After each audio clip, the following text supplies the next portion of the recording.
Welcome back to Shibu's and Meena's corner. അപ്പോൾ എല്ലാവർക്കും സുഖമായിരിക്കുന്നു വിചാരിക്കുന്നു. നമുക്കിപ്പോൾ പൊങ്കൽ വരാൻ തുടങ്ങി.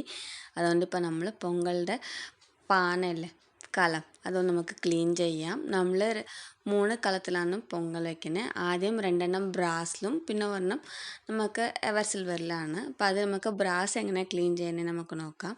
ഈ പിത്തള കലം ഉണ്ടല്ലോ, അത് നമുക്ക് പുളിയിട്ട് അതൊന്ന് കുതിർത്ത് വെക്കണം. അപ്പോൾ അത് കുതിരാൻ വേണ്ടിയിട്ട് നമുക്ക് ടൈം കൊടുക്കാം. എന്നിട്ടിപ്പോൾ നമുക്ക് ബാക്കിയുള്ള പാത്രങ്ങളൊക്കെ ഒന്ന് കഴുകിയെടുക്കാം. അപ്പോൾ സോപ്പ് തീർന്നിട്ടുണ്ട്. ഇങ്ങനെ ഒരു പുതിയ സോപ്പൊക്കെ എടുത്തു. ഇപ്പോൾ നമ്മൾ എവർ സിൽവറിൻ്റെ കലം ഉണ്ട്, അതൊന്ന് നമുക്ക് നന്നായി കഴുകിയെടുക്കാം.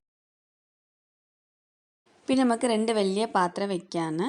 ഇതിൽ നമുക്ക് വെജിറ്റബിൾസ്, പിന്നെ വെറ്റില പാക്ക്, പഴം, പിന്നെ വിളക്ക്, അങ്ങനത്തെ സാധനങ്ങൾ വെക്കും ഇതിനകത്ത്. ഇപ്പോൾ നമുക്ക് ഉരുളിനെ ഒന്ന് നമുക്ക് കഴുകിയെടുക്കാം. ഇത് ആക്ച്വലി ബ്രാസ് പോട്ടാണ്. നമ്മൾ തമിഴിൽ പറയുമ്പോൾ ഉരുളി, പൊങ്കൽ ഉരുളി എന്നാണ് പറയുന്നത്. ഇവിടെ നമ്മൾ പൊങ്കാലെന്നല്ല പറയുന്നത്, തമിഴ്നാട്ടിൽ പൊങ്കൽ ഉരുളി എന്നാണ് പറയുന്നത്. അപ്പോൾ ഇത് നമുക്ക് നന്നായിട്ട് അമർത്തി ഈ പുളി വെച്ച് നല്ലോണം നമുക്ക് അമർത്തി കഴുകണം. അത് കഴിഞ്ഞിട്ട് ഇപ്പം ഞാൻ കുറച്ച് സോപ്പ് എടുക്കുന്നുണ്ട്. പിന്നെ അതിൽ തന്നെ പുളി ഇച്ചിരി വെച്ചിട്ട് നന്നായിട്ട് അമർത്തി നമുക്ക് കഴുകി എടുക്കണം. അങ്ങനെ നമ്മൾക്ക് നന്നായിട്ട് അമർത്തി കഴുകിയാലേ അതിൻ്റെ ഷൈനിങ് കിട്ടുള്ളൂ. ഞാൻ ആ ഷൈനിങ് ഒന്ന് കാണിച്ചു തരാം.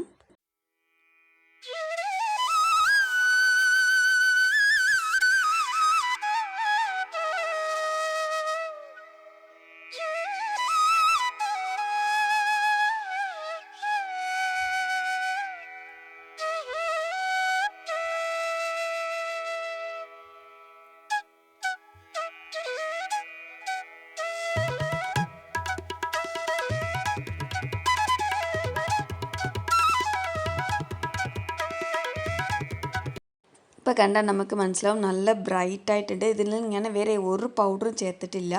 ജസ്റ്റ് പുളി കൊണ്ട് മാത്രമേ ഞാൻ ഇത് കഴുകിയുള്ളൂ. പാത്രമൊക്കെ കഴുകി സിങ്കും നമുക്ക് നല്ല ക്ലീൻ ആക്കി എടുത്തു. ഇനി നമുക്ക് കഴുകിയ പാത്രമെല്ലാം ഒന്ന് ഡ്രൈ ആക്കണം. അപ്പോൾ ഇത് നമ്മൾ വർഷത്തിൽ ഒരു പ്രാവശ്യം എടുക്കുന്നതുകൊണ്ട് നമ്മൾ വെയിലത്താണ് വെക്കേണ്ടത്.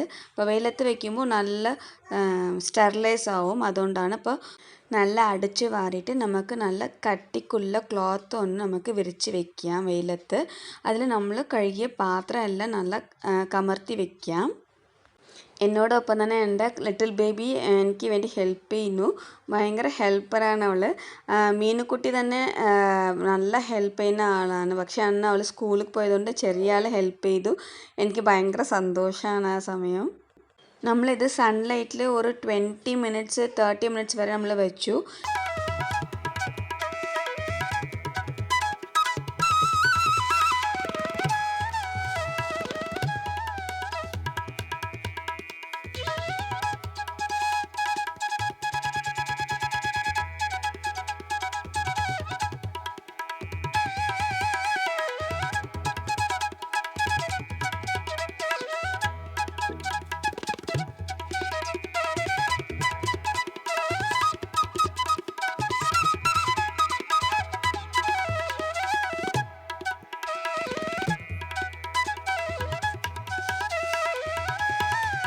പൊങ്കലിൻ്റെ പാനൊക്കെ വൃത്തിയാക്കി, പിന്നെ വിളക്ക് വയ്ക്കുന്ന പാത്രം വൃത്തിയാക്കി. ഇനി നമ്മൾ കോല വരയ്ക്കണ്ടേ, അപ്പോൾ അതോട്ടേക്ക് പോകാം. Come let start the drawing. ഇപ്പോൾ നമ്മൾ കോളം വരയ്ക്കാനായിട്ട് നമ്മൾക്ക് റെഡിയാക്കാം. ഇത് നമ്മുടെ കയ്യിലുള്ള മാവാണ്. ഇത് നമ്മൾ പച്ചരി കൊണ്ട് ഉണ്ടാക്കിയ മാവാണ്.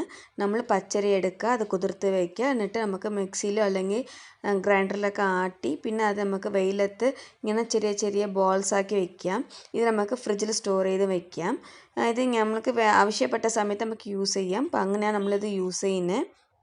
നമുക്ക് കുറച്ച് വെള്ളം എടുക്കുക, അത് നന്നായിട്ട് ലിക്വിഡ് പോലെ നമുക്ക് ഒന്ന് മാവാക്കി എടുക്കാം.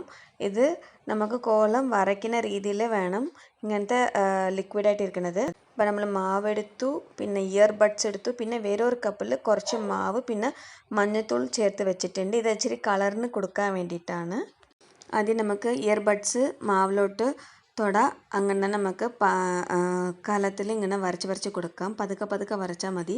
ഇത് കുറച്ച് സമയമാകുമ്പോൾ ഈ ബഡ്സിലുള്ള പഞ്ഞല്ലേ, അത് ഇച്ചിരി വീർത്ത് വരും. അതുകൊണ്ട് നമുക്കതൊന്ന് കളഞ്ഞിട്ട് കട്ട് ചെയ്തിട്ട് നമുക്ക് ആ സ്റ്റിക്ക് കൊണ്ട് തന്നെ നമുക്ക് വരയ്ക്കാൻ സാധിക്കും. അപ്പം നമുക്ക് ഏത് ഡിസൈൻ അറിയാവോ അത് നമുക്ക് ചെയ്യാം. എനിക്ക് ഒരുപാടൊന്നും അറിയില്ല, അതുകൊണ്ട് ഇങ്ങനെ ലൈന്, സ്ട്രൈപ്സ്, പിന്നെ ഡോട്ട്സ് അങ്ങനെയാണ് വെക്കുന്നത്. ഇതിൽ നമ്മൾ വൈറ്റ് മാത്രം ഇടാണ്ട് കളറും ഇടും. കളർ ഇട്ടാലേ ഇതൊക്കെ ഒരു ഭംഗി കിട്ടുള്ളൂ. ഇൻ ബിറ്റ്വീൻ ഗ്യാപ്പിൽ മീനുക്കുട്ടി ഹെൽപ്പ് ചെയ്യുന്നു. അവൾക്ക് പറ്റിയ ഒരു പ്ലേറ്റ് എടുത്തു, അതിൽ ഇങ്ങനെ കോലം വരയ്ക്കാൻ തുടങ്ങി. പക്ഷേ അവൾ ചെറിയ ആളല്ലേ, അവൾക്ക് ഇതൊന്നും ശീലമില്ല. അതുകൊണ്ട് തുടങ്ങി, പക്ഷെ കിട്ടിയില്ല. എന്നാലും കുറച്ചിങ്ങനെ മായ്ച്ചാണ് അവൾ ചെയ്തു. ഇപ്പോൾ നമ്മൾ എല്ലാം വൈറ്റ് ചെയ്തുകൊണ്ട് ഇപ്പോൾ അകത്ത് നമ്മൾ ഫില്ലിങ് എല്ലാം യെല്ലോയിലാണ് ചെയ്യുന്നത്. അപ്പോൾ നമ്മൾ ഫിനിഷ് ചെയ്തു. ഈ കലം ഡോട്ട്സൊക്കെ വെച്ച് ഫിനിഷ് ചെയ്തു. എനിക്ക് ഇഷ്ടമായോ ഈ പോട്ട്? ഇത് പോട്ട് നമ്പർ 2 ആണ്. ആദ്യം നമുക്ക് നെക്ക് ഒന്ന് വരച്ച് കൊടുക്കാം. എന്നിട്ട് ഈ പോട്ടിൽ ഞാൻ 4 ആയിട്ട് നമ്മൾ പാർട്ടീഷൻ കൊടുക്കാം. നമ്മൾക്ക് ഒരു ലൈൻ വരച്ച് പാർട്ടീഷൻ ആക്കി എടുക്കാം. ശംഖ് വരയുന്നത് വളരെ ഈസിയാണ്, അതുകൊണ്ട് ഞാൻ അത് പെട്ടെന്ന് ചെയ്ത് കഴിഞ്ഞു. ഇനി അടുത്ത് മയിൽ വരയ്ക്കാം. മയിൽ വരയ്ക്കുന്നത് വളരെ ഈസിയാണ് എനിക്ക്. അപ്പോൾ ഞാനതൊന്ന് പെട്ടെന്ന് ചെയ്ത് കഴിഞ്ഞു. പിന്നെ മയിൽ ഇടയ്ക്കിടയ്ക്ക് ഒരു യെല്ലോ ടിൻറ്റ് വേണമെന്നായതുകൊണ്ട് ഇങ്ങനെ യെല്ലോ ഒക്കെ കൊടുത്തു. ഇനി അടുത്ത് സ്റ്റാർ വരയ്ക്കാൻ തുടങ്ങി. പിന്നെ നമ്മൾ ശംഖിൽ ഫുള്ളും നമ്മൾ പുള്ളിയൊക്കെ വെക്കുന്നുണ്ട്, ഇങ്ങനെ ഡോട്ടായിട്ട്. പിന്നെ മീനുക്കുട്ടി ചെയ്തു. അപ്പം മടുത്തൂന്നൊക്കെ കടന്നു അവൾ. പിന്നെ ഒരു സൈഡിൽ നമുക്ക് പുള്ളിക്കോലം വെച്ചു, പിന്നെ ശംഖ് വരച്ചു, മയിൽ വരച്ചു, പിന്നെ നമുക്ക് സ്റ്റാർ വരച്ചു. അപ്പം തീർന്നു. ഇടയ്ക്കിടയ്ക്ക് യെല്ലോ കളർ കൊടുക്കണം. ഇനി അടുത്ത് നമുക്ക് സിൽവർ പാനയിൽ സിൽവർ കലത്തിൽ നമുക്ക് ഒന്ന് കോലൊക്കെ വരച്ച് കൊടുക്കാം. ആസ് യൂഷ്വൽ നെക്ക് കവർ ചെയ്യുക. ഇതിലും ഞാൻ 4 പാർട്ടീഷൻ കൊടുക്കുന്നുണ്ട്. പിന്നെ ഇതിൽ ഹണി ഇല്ലേ, തേനിൻ്റെ കൂട്, അതുപോലെ ഒരു ഡിസൈനാണ്. അതാകുമ്പോൾ നമുക്ക് പെട്ടെന്ന് തീരും. പിന്നെ നല്ല വലിയ സൈസിലായതുകൊണ്ട് നമുക്ക് കാണാൻ നല്ല ഭംഗി ഉണ്ടാവും. ഇതിൽ നമ്മൾ തെറ്റ് ചെയ്താലും ആർക്കും അത് കണ്ടുപിടിക്കാൻ പറ്റില്ല. അങ്ങനത്തെ ഡിസൈനാണ് ഈ ഹണി ബീസിൻ്റെ. എനിക്ക് ഒരുപാട് സൂപ്പറായിട്ടൊക്കെ ചെയ്തു അങ്ങനെ എനിക്ക് അറിയില്ല കേട്ടോ. I know only very limited. പിന്നെ ഇപ്പം നമുക്ക് ബാക്കി 2 പാത്രമൊക്കെ ഉണ്ട്. വിളക്ക് വയ്ക്കുന്ന പാത്രം ഉണ്ടല്ലോ, അതാണ്. ഇപ്പം അതിൽ നമുക്ക് ഒന്ന് വരച്ച് കൊടുക്കാം. ഇത് ഞാൻ തേര്, നമ്മൾ തമിഴ്നാട്ടിൽ തേരുണ്ടാവും, വിഷ്ണു പിന്നെ ശിവൻ്റെ ഒക്കെ തേരുണ്ടാവും. അതാണ് നമ്മളിപ്പോൾ വരച്ച് കൊടുത്തത്. ഇപ്പം നടുക്ക് നമുക്ക് ശിവൻ്റെ രൂപം വരച്ച് കൊടുക്കുക. അതും ഭയങ്കര ഈസിയാണ്. ഇത് നമ്മൾ മീനാക്ഷിയല്ലേ, മീനുക്കുട്ടി ചെയ്തു. അവൾക്ക് അറിയില്ലാത്തതുകൊണ്ടാണ് ഇങ്ങനെ ആയത്. അപ്പോൾ ഇതുകൊണ്ട് എനിക്ക് മായ്ക്കാൻ മനസ്സില്ല. അതുകൊണ്ട് ഇങ്ങനെ ഒരു യെല്ലോ ടിൻറ്റും യെല്ലോ മാവൊക്കെ വെച്ച് ഞാൻ അത് വരച്ചെടുത്തു. പിന്നെ വേറെ ഒരു പാത്രമുണ്ട്, അതിലിങ്ങനെ ജസ്റ്റ് ഒരു കേർവ്സാണ് ഇട്ടത്.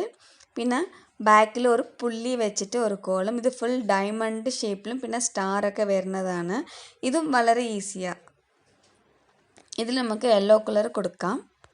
പിന്നെ പാത്രത്തിൻ്റെ അടപ്പിൽ എല്ലാത്തിലും നമുക്ക് വരച്ച് കൊടുക്കേണ്ടതാണ്. അതാണ് ഇപ്പോൾ നമ്മൾ വരയ്ക്കുന്നത്. ഇപ്പോൾ വരച്ചൊക്കെ കഴിഞ്ഞു. ഇതൊന്ന് ഉണങ്ങാൻ വേണ്ടിയിട്ട് സമയം കൊടുക്കണം. അപ്പോൾ ഇത് ഞാൻ വേറെ ഒരു ടേബിളിലേക്ക് മാറ്റി വെച്ചിട്ടുണ്ട്. വിശാലിയുടെ ശല്യമാണ്, അപ്പോൾ അവൾ എല്ലാം കൂടിയും വലിക്കുക. അതുകൊണ്ട് നമ്മൾ മുകളിലൊക്കെ തൂക്കി വെച്ചതാണ്, എടുത്തു വെച്ചു. ഹായ്, 2 hours കഴിഞ്ഞു. ഇപ്പോൾ നമ്മൾ പാത്രത്തിൽ വരുന്നതെല്ലാം നന്നായി ഡ്രൈ ആയിട്ടുണ്ട്. കാണാൻ നല്ല ഒരു ബ്രൈറ്റ് ആയിട്ടും ഉണ്ട്. നമ്മൾ പൊങ്കലിന് 3 കളം വെക്കുന്നുണ്ട്. അതിൽ ആദ്യത്തിൽ നമ്മൾ 2 എണ്ണം ഈ ബ്രാസ് ടൈപ്പിൽ 2 എണ്ണത്തിൽ നമ്മൾ ശർക്കര പൊങ്കൽ വയ്ക്കും. പിന്നെ സിൽവറിൽ നമ്മൾ വൈറ്റ് പൊങ്കലാണ് വയ്ക്കുന്നത്. അതുകൊണ്ടാണ് നമ്മൾ 3 പൊങ്കാലയുടെ പാനൊക്കെ എടുത്ത് നമ്മൾ കോലം വരച്ചിട്ടുണ്ട്. അപ്പോൾ ഈ കോലമൊക്കെ ഇഷ്ടമായോ, ഈ വീഡിയോ ഒക്കെ നിങ്ങൾക്ക് ഇഷ്ടമായോ ഒന്ന് കമൻറ്റ് ബോക്സിൽ കമൻറ്റ് ചെയ്യണം. അപ്പോൾ നിങ്ങൾക്ക് ഈ വീഡിയോ ഇഷ്ടമെങ്കിൽ ഒന്ന് ലൈക്ക് ചെയ്യുക, ഷെയർ ചെയ്യുക, കമൻറ്റ് ചെയ്യുക. എല്ലാവരും സബ്സ്ക്രൈബ് ചെയ്തിട്ട് ഒന്ന് കാണണം. Thanks for watching.